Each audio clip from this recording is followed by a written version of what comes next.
Hi, sixth graders. I'm going to give you guys some instructions about a new musical concept we're learning. Look at page 42 in your method books. Notice we're beginning Opus 6 here. In the very top of the page, page 42, we're learning about enharmonics. See it there in the blue box?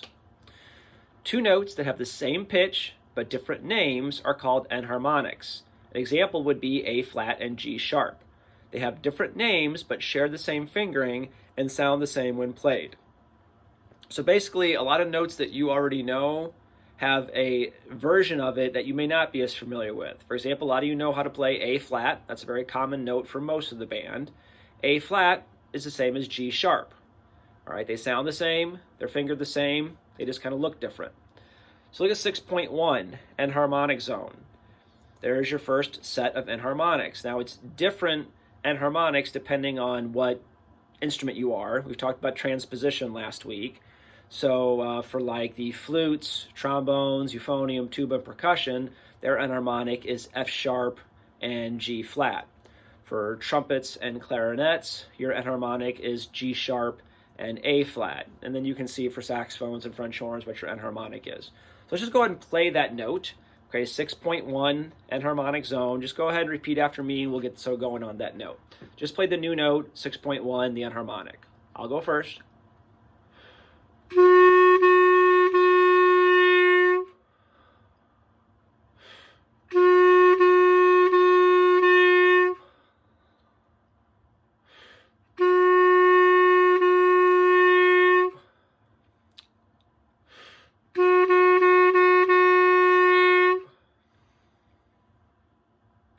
Excellent. So you got the note there. That's the new note. There's a sharp spelling and a flat spelling of that note.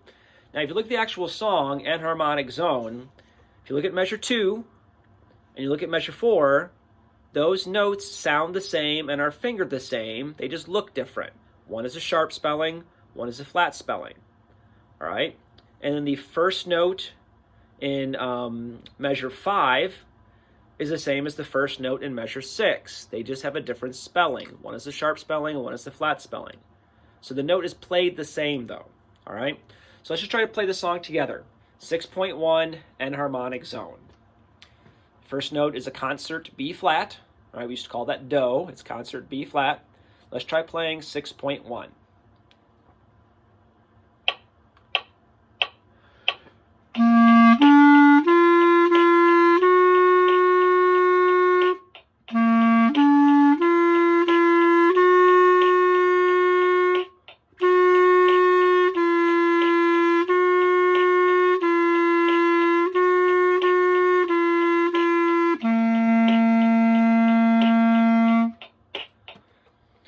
So go ahead and pause the video here if you need to and review the enharmonic on 6.1 as well as how the note is played. Remember, the sharp and the flat spelling, they look different, but they're still fingered the same and they still sound the same. So measure 2 and measure 4 are the same.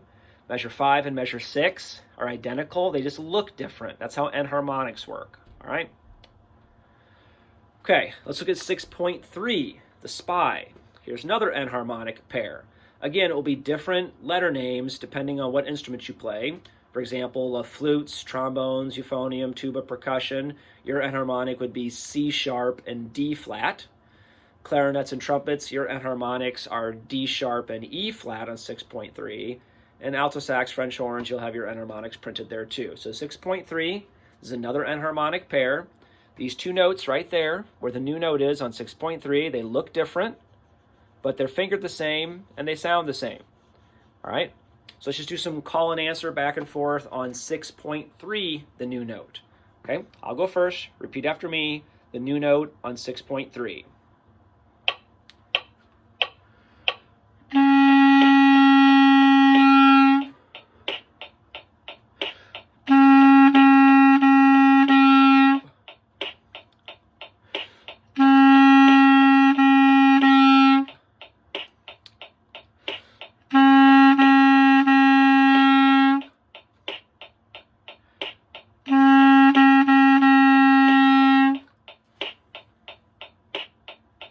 Okay, so you got the new note reviewed there in 6.3. It's actually, we learned the flat version of the note on 6.3 a long time ago, back in Opus 4, we learned the flat version of that note, and now you're learning the sharp version. So another enharmonic pair, 6.3. Those two notes, look at them there, 6.3, the new notes.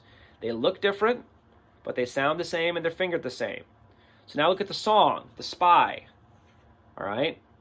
Your second note in the first measure and your second note in the second measure are the same fingering and the same sound. They just look different. If you look at measure 3, the second and fourth notes, they're the same. They just look different. All right, the very, very last note on The Spy, you can either play the top note or you play the bottom note. You can pick one. I'm going to play the top note. If you play the bottom note, look at the key signature. Okay, this is Scale Preps Part 3, Pandora. Don't miss that key signature. Okay, let's try playing The Spy. Remember, you got another enharmonic pair. Those notes sound the same, but are fingered, and they're fingered the same, but they look different. Here we go, 6.3, The Spy.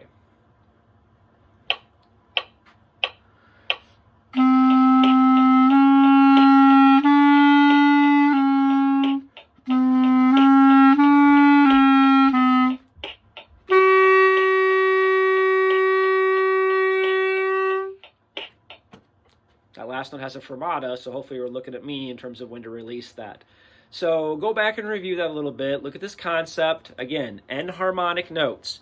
Two notes that sound the same and are fingered the same, but look different on the page. If you've played piano before, piano, really easy way to deal with enharmonics. All the black keys are between two white keys. So there's a flat and a sharp spelling of all the black keys. Most enharmonics are a flat and sharp pair. There's a couple of exceptions, but we're only going to worry about flat and sharp buddies for now. So go ahead and review those enharmonics and play those songs, and good luck with this new concept.